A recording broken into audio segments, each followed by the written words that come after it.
Welcome back for the next segment of the engine rebuild series. Alright, we're back.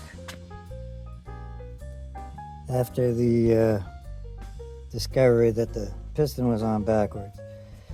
So this is the front of the engine, and then this bigger lobe on the older MGB motors goes to this side of the block. The way it was, it would have been going in like this, which is wrong. Alright, so what I'm going to do is just lube this guy up here. I'm using motor oil.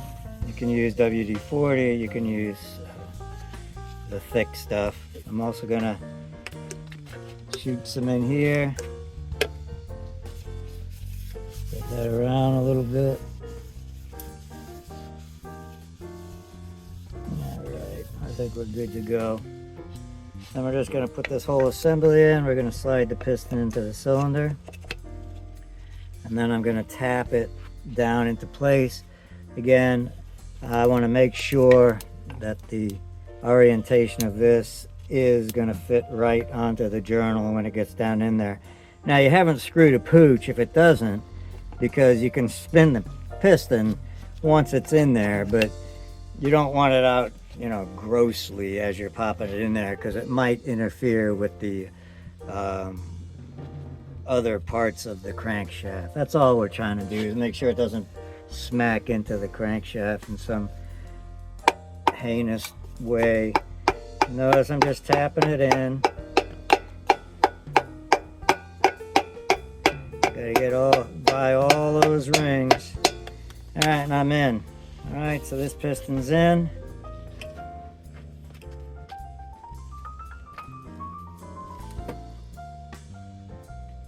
What I'll do is I'll flip the engine over if it's not too hard. Alright, not too bad. Show you what's going on from the underneath perspective.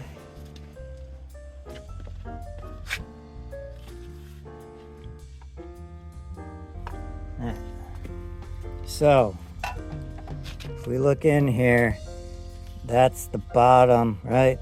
The bottom of the rod that we just put in. And with respect to this journal, it's clocked a little bit. That's okay. But as we push it into place on the journal so that we can put the cap on it, you want everything kind of lined up. So we're good here. As you can see, I can move that down, and you'll see it does push the journal out into the correct orientation. So I could just put that end cap on if I wanted to right now. But I'm going to do the other ones. It better stay in place, because if it slips through, you got problems. You got to take it back to the machine shop. There should be enough friction to hold that piston in there. All right, so I'm going to do the other three, and then we'll come back and start cinching stuff down. All right, so I brought the journal of the crank into position on the end of the rod, so I can just put this rod end in, and then you've got the keeper sleeve here, nice new one, and what dropped was the other bolt. So we'll just put this in here, and I'm not going to tighten them up, but I just wanted to show you how that's just going to go. I'll just put this in loosely. So that's what I'm going to do to the other 3 cylinders. Okay. All right, so we've got all the cylinders in. It's a thing of beauty. It spins. There's nothing binding. You can hear the rings scraping the cylinders, which is good. Just don't do it too much. Very good. Thought I'd just show you the view from the top.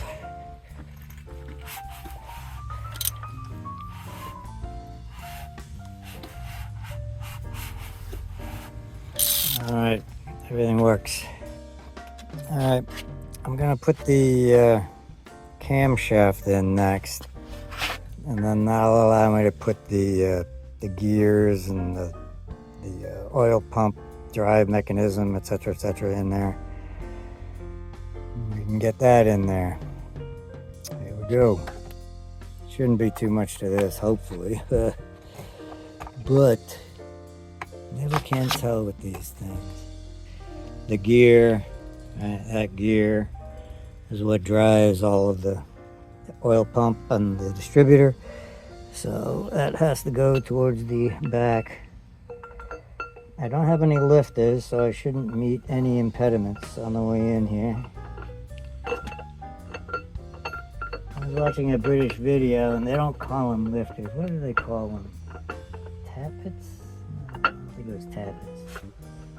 Anyway, we're in almost all the way. And there we are, we're in. Alright, so that's in. I want to spin it, but I got nothing to grab. I hope I have the key for that. That'll be another week's wasted time. Alright, so that's in there. There's nothing I can really do now until I put the timing chain gears and all that on the front to start getting the cam and the crank in sync. It shouldn't matter anything I do to put this oil pump mechanism in here. Should not be related, but it is related if I put the distributor in. So cam's in, and I think I'll just consult the manual and see if they say, you know, don't forget to do this horrendous thing or you'll blow the engine up. So I got to look out for stuff like that. I'm gonna put the front end on our GE motor. First step is to clean this off. I had painted it, primed it just to keep it from rusting. Get that off. The gasket goes on. There's a definite order to this. So the gasket goes on. There's a cork gasket that goes in here. Then there is the front plate, which you can see here. Then this little jewel goes on your camshaft, and then what happens? Then you put the timing chain on. The whole assembly's got to go on at the same time. You got to make sure the teeth are aligned and that the engine is synchronized. You got to put the tensioner in, and then I think you're good to go. That should be everything, and then you can put the cover on. So there's the order of things. So let's go with step one. The front plate's on, gasket behind it. This cam keeper is on. So now we can put the cam gear in. And I guess at the same time I got to put this one in. And then with the chain as an assembly, it's got to go in. I just want to make sure I got these spacer rings and washers and stuff in the right spot, because you can screw that up. All right, a couple of things to point out here that are important. There's two like really thin spacer washers that have to go on to the end of the crankshaft before you put this gear on. That's one thing. Got to make sure your keys are in. That's another. It goes for this one too. Make sure your key is in place. And then, yeah, so what I did was I test fit these on here, so to speak, because I got to rotate stuff to get the pointers in alignment. And if you look, there's a dot there, and on here the dot's there. Those have to be pointing right at each other while the chain is on, and then you know that the engine is synchronized. Now you can get fancy and put on a what do they call it, vernier gear, which allows you to actually dial this into like a fraction of a degree to what top dead center is. Nothing wrong with that. That's awesome. It's the better way to go, but I'm a cheap bastard and I'm basically doing this the way it came from the factory, so I'm assuming they thought that having the key, which makes the sprocket go in a particular spot. That's what these keys do. They also keep it from shearing, but they're aligning the sprocket so it can't go anywhere but right there. And then when you get that dot facing that one, everything's synchronized. So that's how they plan to do it. All right, gang, just a lesson how I think is a real easy way to get this cam gear lined up here. My two dots are here and here. All right. So what I did is, regardless of what's going on up here, okay, remember the keys on the shaft are forcing the gears to be at a specific orientation. So what I'm doing is setting up the gears with the chain correctly, all right? And what correctly means is that if you draw a line from the center of this shaft through the dots to the center of that, it should all be in alignment. So if I can do that, in this case on the floor, and here's my closest straight edge, but you know, that's close, right? Roughly through the center of that, through the dots, roughly through the center of this. So I'm in alignment. Now that I have this as a package deal, I can do whatever I want. As long as I don't let it come apart, so to speak, I can pick this up and, you know, go shopping with it, whatever I want to do. And then when I'm ready to put it up here, is I will be rotating this or this as required to get the keyways lined up, which means everything is in the right spot. Hope that made sense. So there we have everything installed correctly. There's your center of that, through the dot to the center of that one. Next step, bolt this stuff in, and then chain tensioner, and then cover plate. Next, you got to put this, it's an oil thrower, back on, concave facing forward. And then we got to put a new locking washer on here. The tab fits into the keyway to keep it from spinning. And then we put the nut on, like so. And start tightening some of this stuff down. All right, next step, tensioner. This is kind of an upgraded one. Just know that when you get it, it comes with this kind of retracted, so you can put it in easy. Then what you gotta do is take this little bolt out, get in there with an Allen wrench, and turn it, and it'll release the spring, which forces the shoe into the chain here.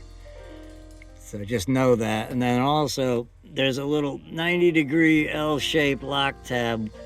So one of these, put this bolt back in, bend one down against this face, and then bend this smaller one against the screws to keep that locked in. So here I am working on the floor again, like I grew up doing. But table's in use. Right there's my table. And I'm waiting on a shaft fixer sleeve, and then I can button up the transmission.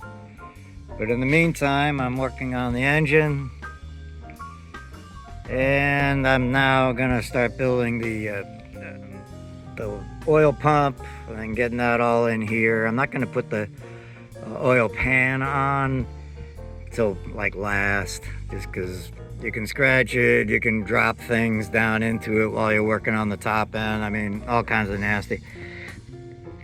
But in the meantime, this is brand new, by the way. I thought I would take this apart and just maybe deburr some of the internal edges in here. Everything I've seen kind of says to do that because the casting is just a little bit rough when you get it. And certainly, I don't know what you're gonna see in here, but sharp edges are bad for flow. They cause little eddy currents to form and stuff. You want to try to keep what's called laminar flow in here. And rounded edges certainly support laminar flow, and certainly the bigger the radius that you can put on things, the better things will flow, right? The closer you get to a sharp corner, the worse it gets. So just try to round off what you can in here. There's supposedly a bad one kind of right in here that you need to address, and then this one here. So just watch what you're doing. Get in there with whatever tools you can get in there with. I've got a couple of rasps I can get in there with. I'm gonna give that a whirl.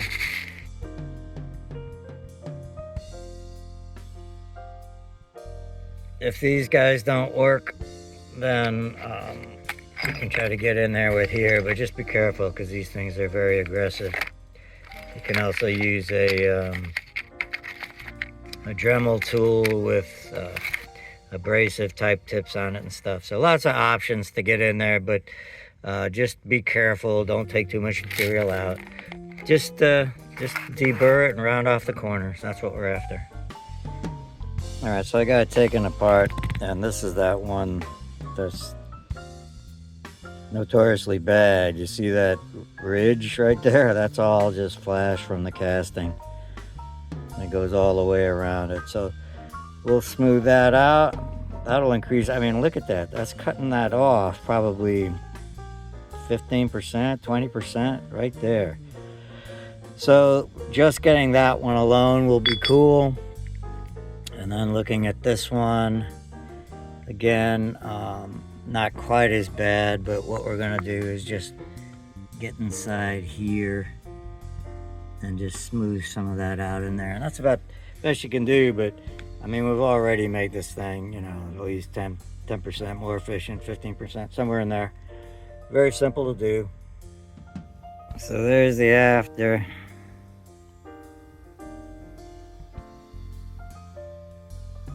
It's nothing like it used to be. It's a straight shot now, straight up from the suction tube. And the other pieces similarly cleaned out and beautiful. So let's put this back together.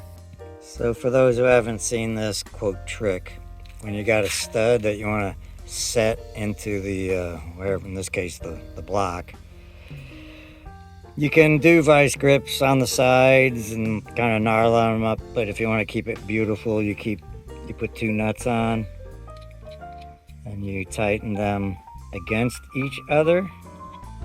I'll need 2 wrenches, so 2 hands. And then you just crank it on, which pushes it into the block, and it's tight. Release it, and then go on with your work. Next step, make sure you put this in. This is what drives the oil pump. It fits in the hole and drives off of the camshaft. So make sure after you put it in, you know, crank the camshaft around and make sure stuff's spinning. I'll show that if I can. I think that's a good angle. If I crank this, I know everything's moving, but what you should see in the shadows is it is rotating with the camshaft. So that's good. So that means we can sit this guy in. Can't really mess it up, sorry. The sump, you want it to fit. It only kind of fits on one way, but you got to get the teeth. So inside of here, it's tough with one hand. Inside this is a female that accepts that male end. So you got to kind of get that to line up. And so I guess you could say sometimes it's easier to put that gear drive in here first and then drop it into place. And I might end up doing that, but I need two hands to do it anyway. I think about it. So I'll try to just manipulate that in there and see if I can get it to drop in. No big deal either way. She's in. I just need to put the bolts on. What I ended up doing is just putting it down as far as it would go. You could see a gap where the tooth wasn't engaged, so to speak. And then I just cranked the cam around until it just boop, popped into place. So now I know everything's good to go. You can go ahead and pop this on. Interesting that there's a gasket here because it really doesn't do anything, but oh well. So as I was putting this on and noticing the rust around here, I realized that yes, this is steel, this is aluminum. That's why they put that gasket in there to reduce the galvanic nonsense that goes on and corrode between the two. So anytime you got aluminum to steel, you should have some type of gasket. Here, there is no gasket where this bolted to this because it's aluminum to aluminum. So just another lesson. Keep in the back of your mind, what was John saying about gaskets and dissembling metals? All right, so another milestone's met. The bottom end is in, the pistons, the crank, cam, it's all in. I spun the motor over so I can start working on the top end. So I got to put the head on, head gasket. And then the rest of the stuff is ancillary, and you want to worry about it, like the distributors and the water pump and this, that, and the other.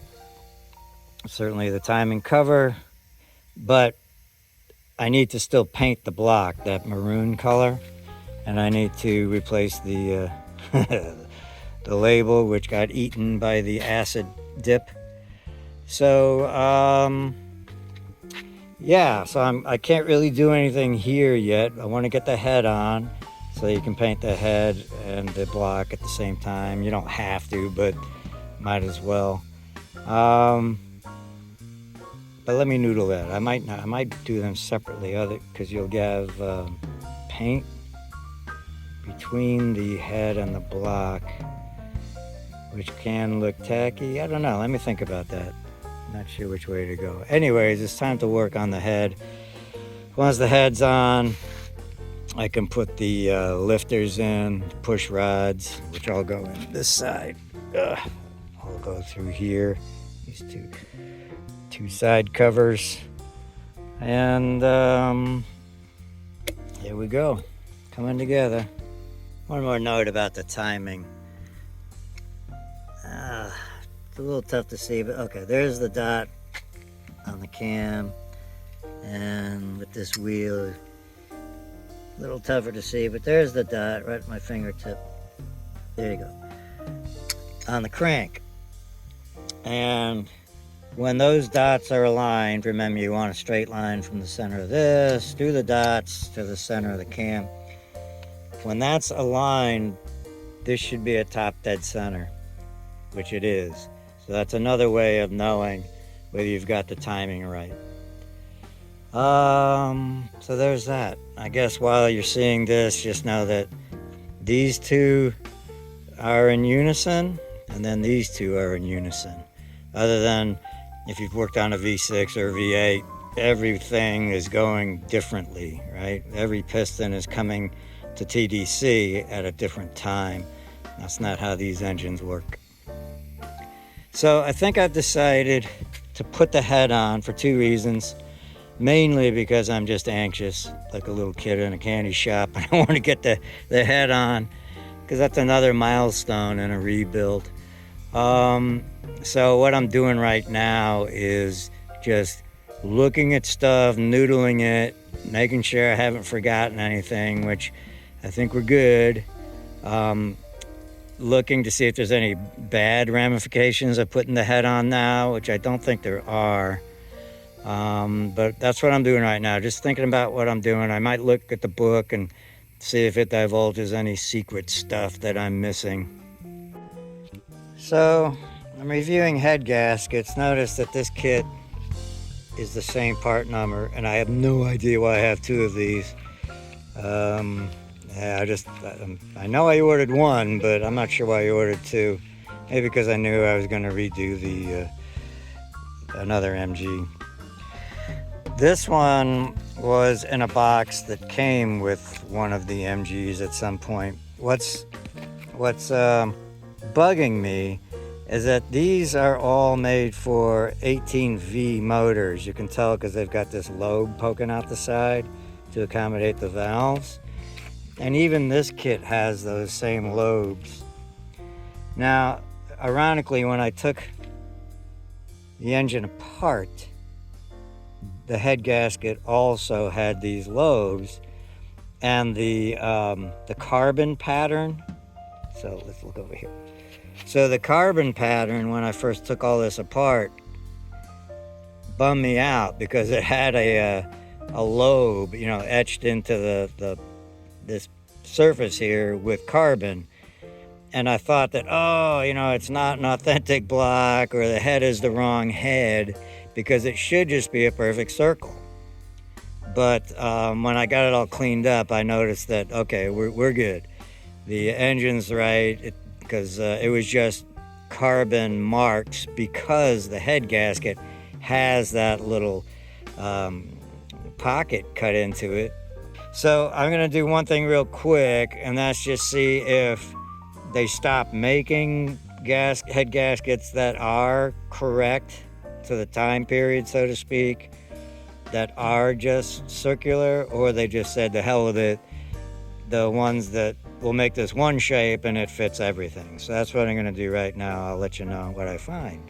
All right, we're back after an extensive check on head gaskets, meaning I looked at Google for about 20 seconds, and it was determined that there is just one head gasket now with the ellipse cut into the edges. Everything I looked at, MGB head gasket set, and they all had it cut in, but they clearly stated the date was 62 to and on. So that's what they're doing nowadays. So here we go. I did find one thing that I could do. If you look at all these holes, I've always wondered why that looks like it's just encrusted with some rust or something, right? These particular holes versus a nice hole like this one. Like, what the hell is that? Was that supposed to be a port that's got completely clogged up with crap? And no, different heads and blocks have different hole orientations. But what Google did say is that if you want to mess with it, you can open these two up. And mine weren't crusted because, again, I dipped this in numerous acid bath things. But they were only showing about, well, less than a ½ inch. So what would that be? 7/16, 6/16, somewhere in there. And when you look at the head, this is the mating holes. They're huge. So you have water pumping through the block, and it comes, so there's your pump. So it's pumping down through here, and it's pumping up through these holes. And there's two up here too. Sorry about camera. It's pumping, and all along down here it's pumping. So and what they want to do is get flow coming out of the back of the engine and then coming forward, right? That's the path. So these are bigger than these holes, but they are all going directly into the passageway. So moral of the story is, it said a lot of people open these up to 9/16, and I opened mine up to a ½ inch. I didn't go 9/16. I could, but I think I've done enough. You know, knowing me, I'd be drilling away, and all of a sudden, just some huge crack through the block would propagate. So I'm stopping at a ½ inch, which is better than what it was. So now we're good to put the head on. All right, so these gaskets are fairly idiot-proof. I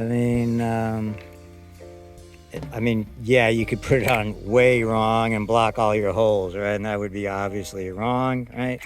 So you could put it this way and all your holes are cool, or you can put it this way and all your holes are still cool, all right? So this is that lobe that I was ranting about, which I still don't like, but I guess they deem it completely okay.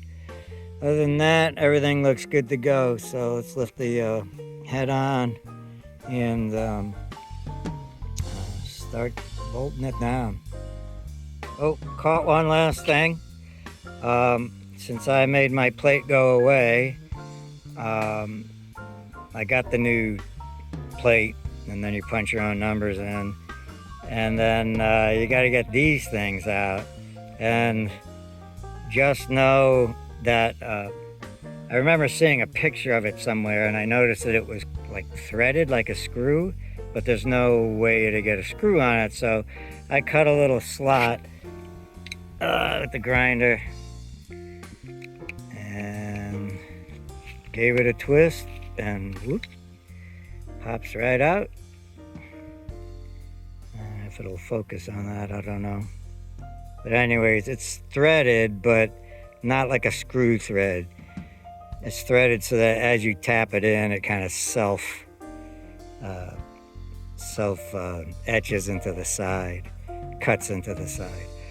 I'm gonna try for giggles just to twist that with a pliers first, or a vice grip, just in case you want to save these, because this is now not standard, right?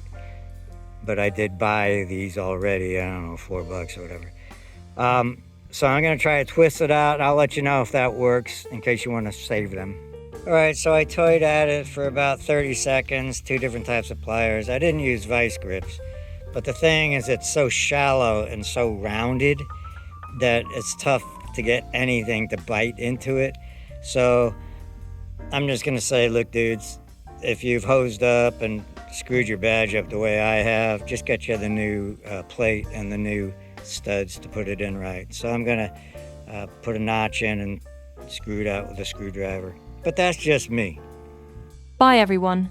Stay tuned for the next part of this engine rebuild series.